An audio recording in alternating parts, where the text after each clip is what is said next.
Este es un mensaje de la Iglesia en su presencia. Oramos para que sea de bendición y transforme tu entorno.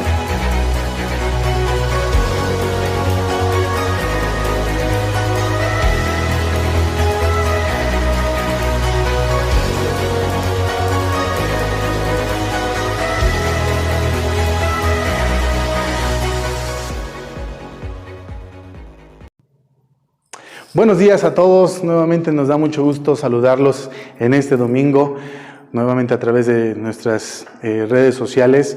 Le damos muchas gracias a Dios porque nos regala otro domingo más, en donde tenemos la oportunidad nuevamente de venir a la Biblia y sacar palabras de vida eterna para nosotros. Donde quieran que estén, les mando un saludo. Y durante estas semanas hemos estado estudiando la estructura del Padre Nuestro. Hemos aprendido que el Padre Nuestro, Jesús, no nos las dejó como una liturgia, la cual habría que estar repitiendo, sino más bien como un modelo, un esquema básico de la oración, de cómo tendríamos nosotros que acercarnos a su Padre. Y el Padre Nuestro lo podemos dividir, como ya lo hemos visto, lo podemos dividir en 6 partes. Son 6 peticiones. Las primeras 3 peticiones tienen que ver con su Padre, tienen que ver con Dios. Y las otras 3 peticiones tienen que ver con las necesidades humanas o engloban todas las necesidades humanas. Anteriormente ya hemos visto la parte del Padre Nuestro que estás en el cielo, santificado sea tu nombre, el venga tu reino, y hace 8 días vimos hágase tu voluntad. Hoy comenzamos con la primera de las 3 peticiones que tienen que ver con las necesidades humanas, y es la que encontramos en Mateo capítulo 6, versículo 11. Y dice la Biblia así: danos el pan nuestro de cada día, dánoslo hoy. Y es que Jesucristo, en ese modelo, en ese esquema de oración, nos quiere enseñar, o quería enseñar a sus discípulos, a que todos nosotros pudiéramos entender que todas las necesidades que podemos tener humanamente, todas pueden ser suplidas, pero únicamente si Dios así lo quiere. Tenemos que entender que todo lo que tenemos, sea mucho, sea poco, es porque Dios nos lo ha dado. Esto no se debe a mis recursos, no se debe a mi capacidad, no se debe a mis talentos, sino tenemos que entender que es Dios el que provee todo, el que provee todo para nosotros. Él es el que, como decía Job, Jehová dio, Dios quitó, pero sea el nombre de Dios siempre exaltado. Y siempre es así con nosotros en nuestras necesidades. Y Jesús, en esta primera petición que tiene que ver con las necesidades humanas, utiliza el símbolo del pan. Pudo haber utilizado cualquier otra cosa, sin embargo, utiliza el pan por 3 razones. La primera razón tiene que ver con que el pan era un alimento básico, importante en la dieta judía. Si Jesús quería o pretendía que sus discípulos y que los judíos pudieran entender la relación entre las peticiones de Dios y su vida, tuvo que utilizar este recurso o este símbolo que es el pan, que ellos pudieran entender que lo básico de sus necesidades, Dios siempre está al pendiente de eso. Un día dice la Biblia que Jesús, caminando, platicando con sus discípulos, les dijo: no se preocupen, por nada estéis afanosos, porque siempre Dios está atento a sus necesidades. Y dice Jesús: si Dios es bueno con las aves, con los pajarillos, que no hacen nada para tener su comida, ¿cuánto más no será con nosotros? La misma Biblia dice que Dios conoce nuestras peticiones aún antes de que nosotros se las digamos. Pero la importancia en este modelo de adoración es que entendamos, tanto ustedes como yo, que todo lo que podemos recibir siempre viene de parte de Dios. Todo lo que podamos o no podamos tener, todo viene de parte de Dios. Tenemos que quitar de nuestro corazón y de nuestra mente ese sentimiento orgulloso, soberbio, de querer pretender que lo que tenemos es en base a lo que hemos logrado, en base a lo que yo tengo, lo que yo soy. Soy muy inteligente, tengo mucho dinero, tengo muchas posesiones materiales. Y lo que Jesús quiere que entendamos es que todo proviene del cielo. Todo es una dádiva de nuestro Padre que está en el cielo. La segunda razón por qué Jesús utiliza este simbolismo del pan es porque el pan es un símbolo poderoso para entender la provisión de Dios para su pueblo Israel. En Éxodo capítulo 16, ustedes deben recordar, dice la Biblia que Israel en su peregrinaje en el desierto, Comenzó a quejarse porque comenzó a extrañar lo que en Egipto tenía. Y de pronto una de esas quejas con Moisés era: ¿por qué nos sacas de Egipto y nos traes al desierto a morir de hambre? En Egipto teníamos que comer y comíamos bien. El pueblo de Israel lo que no entendía es que comía bien, pero como esclavo. Y a veces nosotros, nuestra vida es así. Preferimos ser esclavos creyendo que así satisfacemos nuestras necesidades, pero no nos damos cuenta que estamos siendo esclavos. Israel, lo que le estaba reclamando a Moisés, o lo que quería el pueblo de Israel, era regresar a ese tiempo de esclavitud. ¿Para qué? Para comer bien. Porque todo estaba basado en sus necesidades físicas. Y más adelante vamos a entender que antes de saciar nuestras necesidades físicas, tenemos que saciar algo más importante. Yo puedo tener todo a mi alrededor, yo puedo tener todo, pero sentirme vacío por dentro. Y eso es una necesidad primordial que tengo que saciar. Sin embargo, bueno, la Biblia nos cuenta en Éxodo capítulo 16 que en base a esa queja que Israel tiene contra Moisés, contra Dios, dice la Biblia que Dios hizo caer maná del cielo, una especie de hojuela. La Biblia lo escribe con sabor a miel, muy delgada, y que a través de eso Dios los alimenta a través del desierto. Dios hace un milagro con su pueblo y los alimenta de esa manera.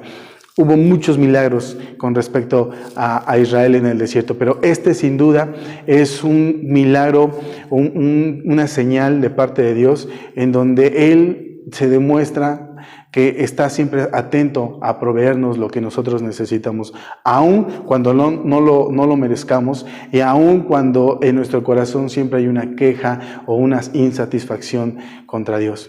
Esa insatisfacción siempre la tendremos porque nuestra naturaleza pecaminosa, carnal, siempre nos orienta a desear más. No estamos contentos con lo que tenemos. No damos gracias con lo que tenemos, sino siempre nos arrastra a desear más.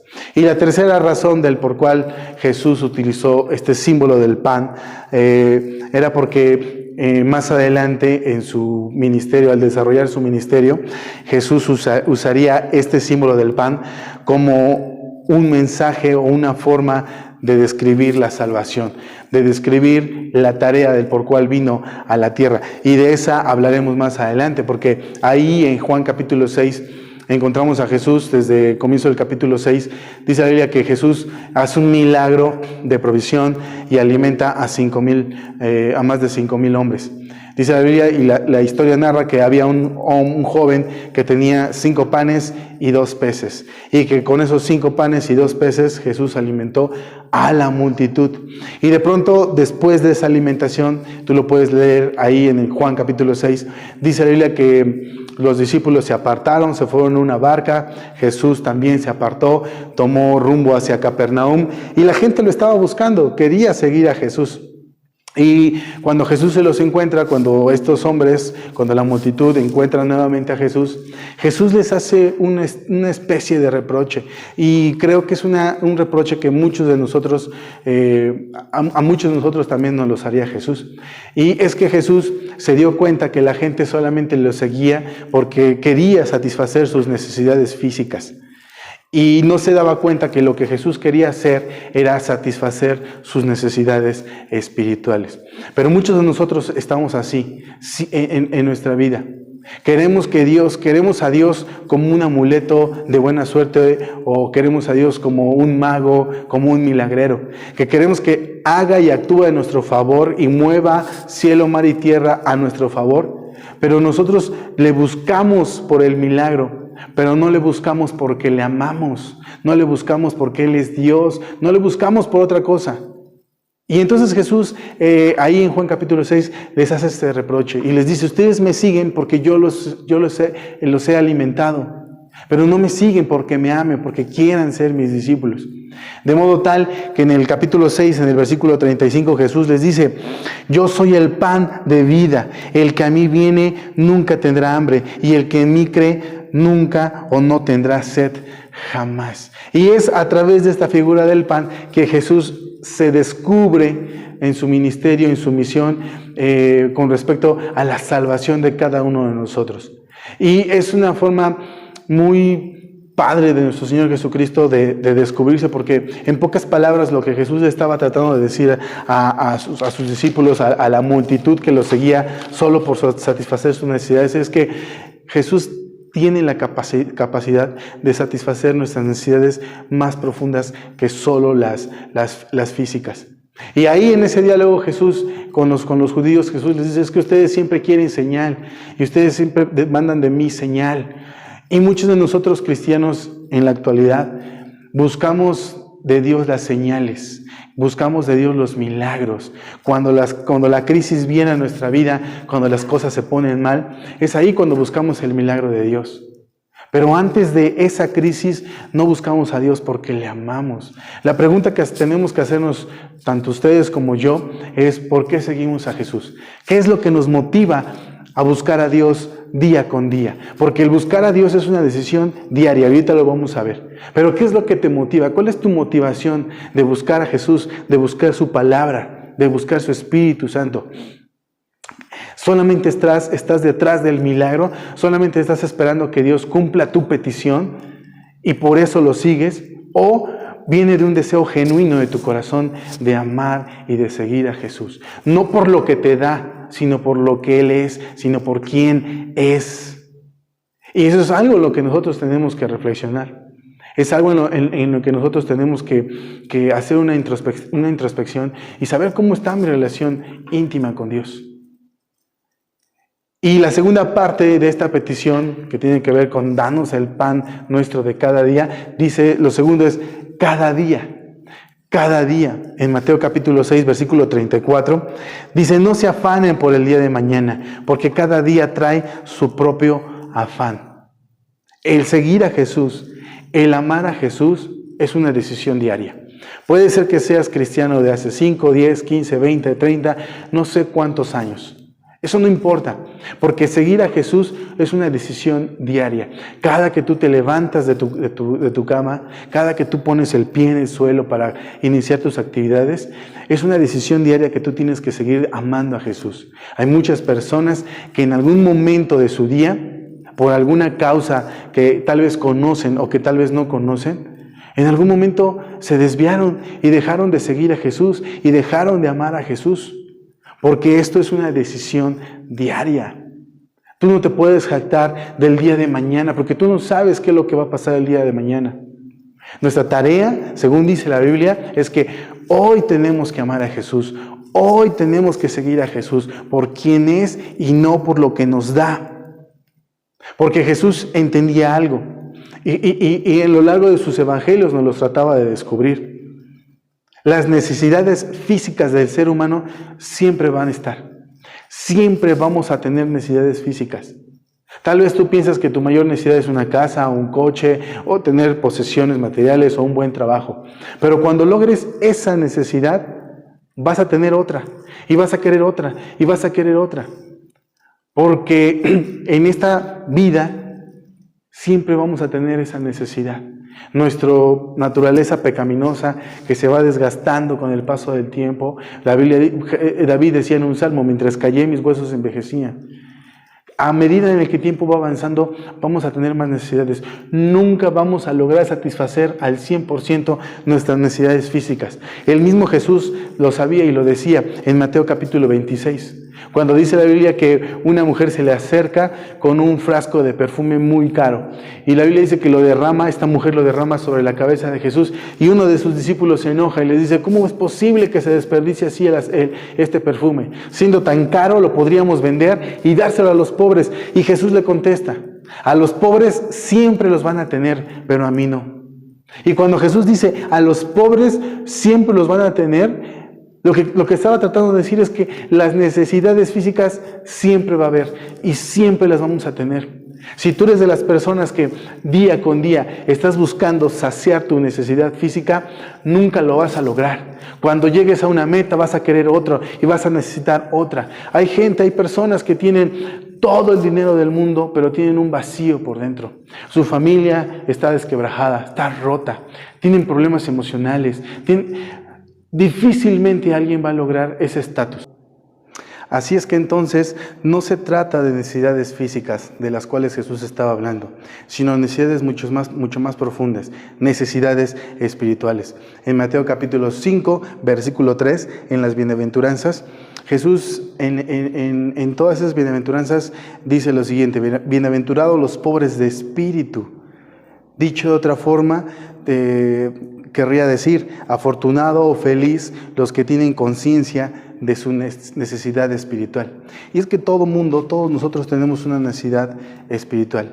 Hay necesidades mucho más profundas que el ser humano debe satisfacer o debe saciar antes que las físicas.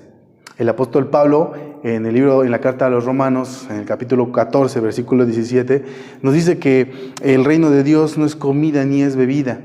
En Mateo capítulo 4, versículo 4, cuando el diablo se le acerca a Jesús y le pide que convierta las piedras en pan, Jesús le contesta: no solo de pan vivirá el hombre, sino de toda la palabra que sale de la boca de Dios.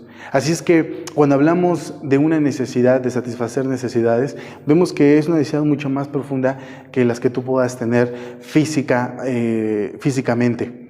Nunca lo físico va a trascender más que lo espiritual. Por eso es que el Señor Jesucristo siempre animó a sus discípulos a hacer tesoros, dice que en el cielo, no en la tierra, porque dice que aquí se corrompen. Todo lo que podamos hacer aquí en el cielo se va a corromper y se va a terminar. Cuando tú mueras, no te llevas nada. Por eso el Señor Jesucristo dijo: mejor hagan tesoros en el cielo. Así es que lo físico, grábatelo, lo físico nunca va a trascender más que lo espiritual. Por eso es que tenemos que ir en busca de saciar, pero nuestra necesidad espiritual. La Biblia en muchas partes se describe a sí misma como el alimento que tenemos o que debemos comer para satisfacer nuestra hambre espiritual. Por ejemplo, en el libro de Job, capítulo 23, versículo 12, dice Job que guardó las palabras de Dios más que su propia comida. En Jeremías 15, 16 dice que fueron halladas tus palabras y yo las comí. En el Salmo 119, versículo 103, dice que tus palabras son mejores que la miel. Así es que en muchas partes, estas son solo algunas, pero en muchas partes de la Biblia, la misma Biblia se compara al alimento espiritual que necesitamos. ¿Quieres satisfacer tus necesidades? Comienza por las espirituales. ¿Y en dónde comienzo? En la Biblia. La Biblia es el libro más actual y más versátil que puedas encontrar. En ella vas a poder encontrar todo aquello que no has encontrado en muchas cosas. La Biblia, por ejemplo, en el Salmo 19, versículo 7, dice que hace sabio al sencillo. En el Salmo 119, versículo 105, dice que la Biblia te da dirección. En el Salmo 119, versículo 9, la Biblia te mantiene limpio. Estas son muy pocas cosas que yo te puedo describir, pero hay muchos efectos que la Biblia tiene sobre nuestras vidas. Cuando nosotros decidimos llegar humildemente a leer la palabra de Dios. Y la Biblia tiene un efecto sobrenatural en nuestras vidas. Nosotros somos pecadores, gente que constantemente transgrede la ley de Dios, gente que constantemente ofendemos a Dios con nuestros hechos, con nuestros actos, con lo que decimos. Pero la Biblia tiene la capacidad de transformar todo lo que está a nuestro alrededor. Y siempre comienza con todo lo interno para cambiar lo externo. Recuerden que hace 8 días que hablábamos acerca de la voluntad de Dios y decíamos en el tercer punto, en el último punto, decíamos que la voluntad de Dios es que todos nos arrepintamos. Y arrepentirse tiene que ver con un cambio interno en el corazón que se refleja en lo externo, en cómo vivimos en el día a día. Pero es así, entonces, como retornamos y como llegamos o regresamos a Juan capítulo 6, versículo 35, que dice lo siguiente: Jesús les dijo: yo soy el pan de vida. El que viene a mí nunca tendrá hambre, y el que en mí cree no tendrá sed jamás. Porque Jesús lo que les estaba ofreciendo al pueblo judío era una forma eterna de satisfacer sus más profundas necesidades. Oscar Wilde decía, un escritor irlandés muy famoso, decía que en la vida hay 2 tragedias. La primera tragedia consiste en no conseguir lo que tu corazón desea. Y la segunda tragedia es conseguirlo y no sentirse saciado. ¿Sabes? Eso de si tan solo tuviera esto, entonces sería feliz. La gente lo dice con las profesiones, los títulos, las posesiones, como si alguna de esas cosas pudiese dar una felicidad duradera. Otros lo buscan en los amigos, la familia, las relaciones.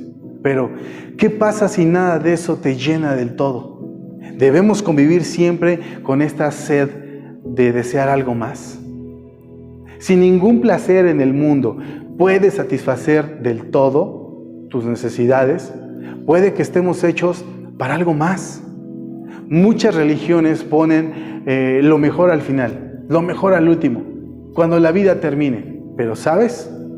Para Jesús esa vida no se encuentra en otro mundo, sino en una persona. Él dijo: yo soy el pan de vida, el que a mí viene nunca tendrá hambre, y el que en mí cree no tendrá sed jamás. La pregunta clave no es qué tengo que hacer para saciarme, ni dónde está lo que me puede saciar. La pregunta clave es ¿quién puede saciarme? Dios es una fuente. Hemos sido creados para Él y seguiremos insatisfechos hasta que encontremos el descanso en Él. Cualquier cosa, por mucho que te prometa saciarte, siempre acabará sabiéndote a cartón, a pan duro e insípido. El mensaje de Jesús sigue siendo: ven a mí y nunca tendrás hambre. Y estos momentos por los cuales todos nosotros estamos atravesando, es un buen momento para ponerte a pensar en esa propuesta que el Señor Jesucristo nos hace en el Evangelio de Juan. Tienes una necesidad profunda de Dios, que tal vez ya te diste cuenta o tal vez no te has dado cuenta, pero hay algo internamente que sabes que dentro de ti necesita ser saciado. Y en esa propuesta el Señor Jesucristo te dice: ven a mí, ven a mí. Si tienes hambre, yo te voy a dar de comer.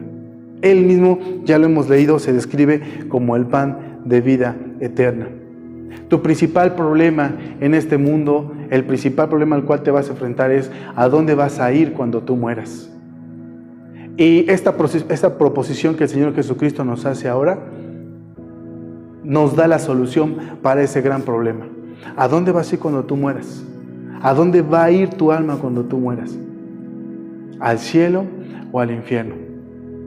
Y en algún momento te vas a ver contrastado con esta responsabilidad o con esta decisión. Pero es algo que solamente a ti te corresponde decidir.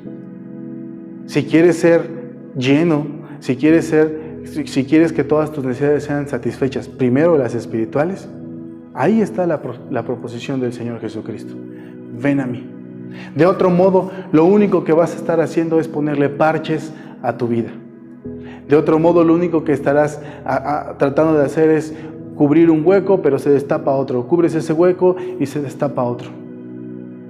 Pero si tú hoy, con esto que hemos visto, estás consciente de la necesidad que tienes del Señor Jesucristo, yo te invito a que tomes esta proposición que hace el Señor Jesucristo y la hagas tuya. Hace 8 días, terminamos orando y terminamos pidiéndole al Señor Jesucristo que entrara a nuestro corazón y que nos hiciera un hijo suyo. Estos momentos de crisis, si Dios los permite con el propósito de que lo voltees a ver. Este momento de crisis, Dios lo hace porque de otro modo tal vez no te acordarías de Dios. Si no fuera por esta crisis que hoy en el mundo estamos pasando, tal vez nunca te acordarías de Dios. Así es que todo lo que está sucediendo, Dios siempre lo utiliza. Y en este momento, la proposición de Jesús sigue ahí delante de ti. La tienes tú a la mano. De ti depende si la tomas o la rechazas. Pero la Biblia te promete que si tú aceptas a Jesús, primero tus necesidades todas son saciadas. Porque todos nosotros tenemos una necesidad interna y el único que la puede saciar es Dios, porque Él es el Creador. Él es el único que lo puede saciar. Intenta saciarlo con otro y vas a fracasar. Con otras cosas y vas a fracasar. ¿Quieres un pan verdadero que te satisfaga, que te llene? Ahí está el pan fresco, que es el Señor Jesucristo. Así es que a mí me gustaría, como lo hicimos hace 8 días, que termináramos orando. Que terminaras ahí donde tú estás, en tu sala, en tu recámara, en la cocina, en tu comedor, donde tú quieras, donde tú estés, que termines haciendo conmigo esta breve oración, pero poderosa oración. Así es que cierra tus ojos y vamos a orar a Dios. La Biblia dice que donde están 2 o 3 congregados en su nombre, ahí está Jesús. Él te va a escuchar. Lo que le digas, díselo de corazón. Así es que inclina tu rostro, cierra tus ojos, no porque se vuelva más poderosa la oración, sino para que logres concentrarte en lo que le vas a decir. Vas a hablar con el Rey de Reyes. Señor Jesús, muchas gracias te damos por la vida. Gracias porque nuevamente nos permites estar un domingo bien, vivos, sanos, Señor. Gracias porque aún en medio de la crisis, tú siempre estás con nosotros. Y nos lo has prometido en la Biblia, que estarás con nosotros hasta el fin del mundo. Hoy, Señor, queremos reconocernos pecadores. Sé, Señor, que te he fallado. Sé que mi pecado te ha ofendido, Señor. Y me arrepiento de ello. Me arrepiento de haber pecado contra ti. Te pido que limpies mi vida, que la sangre de tu Hijo Jesucristo limpie mi mente, limpie mi corazón. Te pido que me hagas un hijo tuyo, que me lleves al cielo cuando mueras, Señor. Hoy te acepto y te recibo como mi único y suficiente Salvador y Señor. Gracias, Dios, por la salvación. Gracias por tu sacrificio. En el nombre de Jesús te damos gracias y te pedimos esto. Amén. Es esta oración la que te abre la puerta a la satisfacción de todas tus necesidades. Es esta oración la que soluciona tu más grande problema, que es ¿a dónde vas y cuando mueres? Si tú hiciste esta oración de corazón y si lo hiciste con toda humildad a Dios, tienes o debes de tener la seguridad de que cuando tú mueras vas a ir al cielo. Pase lo que pase, cualquier crisis que pase en tu vida, Dios está contigo. Y tú siempre vas a estar, después de que mueras, vas a estar con Dios en la eternidad. Gracias a todos los que nos escucharon el día de hoy. Gracias por su atención y siempre es un placer compartir la Biblia con ustedes. Si alguien de ustedes, alguien de los que nos ve por primera vez, nos escucha por primera vez, tiene alguna duda o quiere escribirnos, ahí están nuestras redes. Al terminar este video, las redes sociales van a aparecer. Para nosotros sería un verdadero placer y un gusto poder responder a cada una de sus dudas. La iglesia en su presencia en la ciudad de Puebla es una iglesia que está para servirte. Si tienes dudas, si tienes un vacío que no logras llenar, estamos aquí para servirte. Escríbenos y te contestaremos de inmediato. Gracias, un saludo. Nos vemos el próximo domingo, hermanos. Que estén muy bien.